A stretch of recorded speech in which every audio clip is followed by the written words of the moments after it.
Baik, bismillahirrahmanirrahim. Assalamualaikum warahmatullahi wabarakatuh. Salam sejahtera bagi kita semua. Perkenalkan, nama saya Diko Fadil Fiansyah dengan NRP 15 2023 090. Dan di sini saya akan menjelaskan terkait multi-layer perceptron dalam deep learning.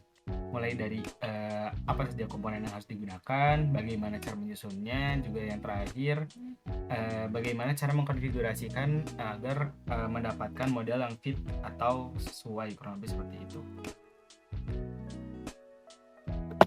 Baik, kenapa harus multi-layer perceptron? Karena single layer perceptron itu sendiri biasanya gagal memecahkan masalah terkait non-linear yang kompleks. Jadi perlu adanya penambahan hidden layer untuk memberikan ruang atau mungkin memberikan satu variabel tambahan agar jaringan bisa mengekstraksi fitur dengan lebih banyak, memetakan logika abstrak, dan juga memecahkan pola data di dunia nyata. Nah, hidden layer sendiri biasanya berada di antara sudah pasti di antara input layer dan juga output layer. Jadi di sini sistem akan memiliki cabang berpikir baru sehingga dia bisa mengolah data yang lebih kompleks. Di sini ada 4 pilar utama terkait MLP atau multi-layer perceptron. Yang pertama ada terkait dimensi jaringannya, yaitu menentukan jumlah layer dan juga neuronnya. Lalu detak jantung. Kenapa detak jantung? Karena di sini terkait dengan seberapa berpengaruh nantinya MLP dari SLP, kurang lebih seperti itu, yaitu terkait fungsi aktivasi. Terus selanjutnya adalah terkait optimizer yang digunakan. Nah, setelah tadi terkait aktivasi linear, sekarang juga kita bakal ngebahas terkait optimizer yang ada di MLP, kurang lebih kayak gitu. Lalu yang terakhir tentu saja karena di sini ada proses pembelajaran dari sistemnya, maka dalam membentuk modelnya nanti terkait iterasi atau perulangan atau iterasi atau epoch atau yang biasa disebut pembelajaran terus menerus, kurang lebih seperti itu. Lalu yang pertama di sini terkait menentukan dimensi dan juga jumlah layer. Seperti yang saya sebutkan tadi bahwa MLP sendiri memiliki hidden layer yang berada di antara input dan juga output. Nah, nantinya setiap hidden layer yang ada akan menyaring fitur sesuai dengan apa yang diinputkan, kurang lebih seperti itu. Seperti yang dicontohkan di sini, misalnya ada dataset yang digunakan, input yang diambil berapa, lalu dimasukkan ke dalam neuronnya, lalu neuronnya diproses pada hidden layer 1, lalu disaring lagi ke hidden layer 2, sehingga nantinya ketika hidden layer selesai maka akan dimunculkan ke dalam output layer, kurang lebih seperti itu. Lalu nomor 2 terkait esensi fungsi aktivasi. Nah, kenapa fungsi aktivasi ini disebut dengan detak jantung dari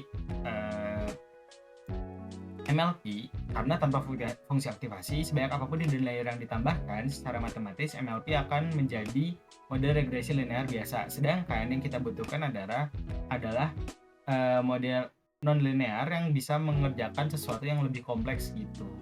Kurang lebih seperti itu. Nah, di sini ada beberapa fungsi aktivasi, ada ReLU, ada linear, ada sigmoid, ada tan. Nah, di sini ReLU sendiri biasa adalah yang biasa langsung digunakan ya dalam percobaan mungkin. Lalu digunakan untuk apa? Untuk mencegah vanishing gradient, di mana gradiennya itu menghilang, kurang lebih seperti itu. Lalu yang kedua ada yang linear, digunakan secara eksklusif pada output layer untuk memprediksi nilai kontinu atau regresi. Lalu di sini ada sigmoid juga, digunakan untuk klasifikasi biner biasanya, antara memiliki probabilitas antara 0 dan juga 1. Jadi biasanya digunakan dalam bentuk klasifikasi. Lalu ada tan, alternatif hidden layer untuk dataset dengan skala rentan nilai negatif, kurang lebih seperti itu. Lanjut, di nomor 3 terkait optimizer. Optimizer sendiri adalah algoritma kemudi yang mengarahkan model untuk memperbarui bobot dan meminimalkan tingkat error selama proses backpropagation. Jadi nanti optimizer ini adalah yang membantu si proses sampai ke global minimum, tidak terjebak di lokal minimum. Nah, lokal minimum biasanya tuh dia tuh menjadi nilai yang dianggap sudah optimal atau sudah sesuai gitu. Tapi ternyata ketika melakukan proses pembelajaran lagi, itu biasanya ketika pembelajaran lebih detail lagi dengan di apa namanya, diproses secara dan juga dikonfigurasi pada bagian optimizernya, dia bakal menemukan ternyata ada yang lebih akurat lagi atau ada yang lebih efektif atau lebih maksimum lagi nilainya dan lebih sesuai lagi yang disebut dengan global minimum. Lalu di sini ada beberapa optimizer yang ada. Di sini ada SGD yang pertama, Stochastic Gradient Descent, di mana dia tuh optimizer yang sederhana, tapi bisa dibilang lebih lambat dan juga terjebak di local minimum yang seperti yang saya sebutkan tadi.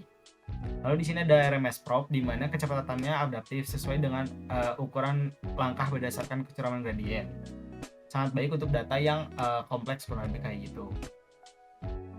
Lalu yang terakhir ada yang biasa dan umum digunakan, yaitu ADAM, Adaptive Moment Estimation, di mana ADAM ini menggabungkan kelebihan laju adaptif RMS Probe dengan momentum.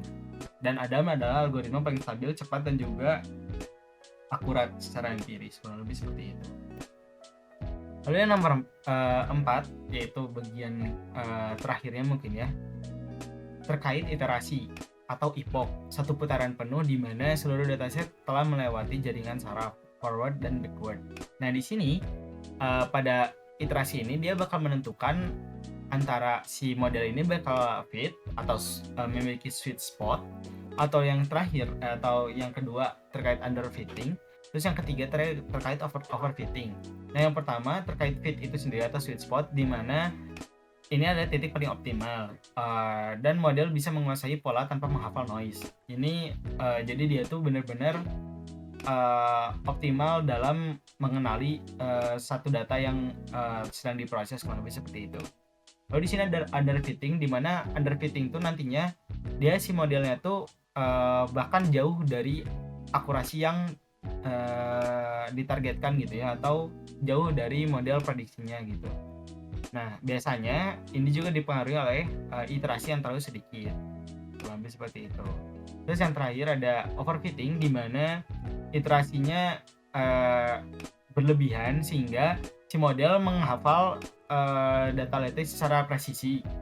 Tapi ketika diberikan data yang baru atau yang sedikit berbeda dari dataset yang digunakan, dia bakal kacau, alias errornya bakal sangat tinggi dan akurasinya sangat jauh daripada yang diharapkan. Jadi dalam MLP ini kita perlu menentukan 4 kurang lebih pilar dalam MLP itu sendiri. Yang pertama adalah layer, seberapa banyak layer yang digunakan, lalu nantinya bakal berapa neuron, terus outputnya seperti apa. Lalu yang kedua ada fungsi aktivasi, disesuaikan dengan dataset yang digunakan atau kasus yang dialami pada dataset tersebut. Dan yang ketiga ada yang terkait optimizer, di mana optimizer ini nantinya benar-benar bisa mengoptimalisasikan apa yang telah diperoleh oleh model. Yang keempat terkait iterasi, jangan sampai si model itu underfitting atau jauh dari akurasinya, terus overfitting sangat benar-benar 100% mengikuti si data latihnya, atau sehingga kita benar-benar mendapatkan model yang fit atau yang optimal, kurang lebih seperti itu. Mungkin sekian yang dapat saya sampaikan. Terima kasih atas perhatiannya. Mohon maaf apabila banyak kekurangan dan kesalahan. Sekali lagi terima kasih. Assalamualaikum warahmatullahi wabarakatuh. Terima kasih.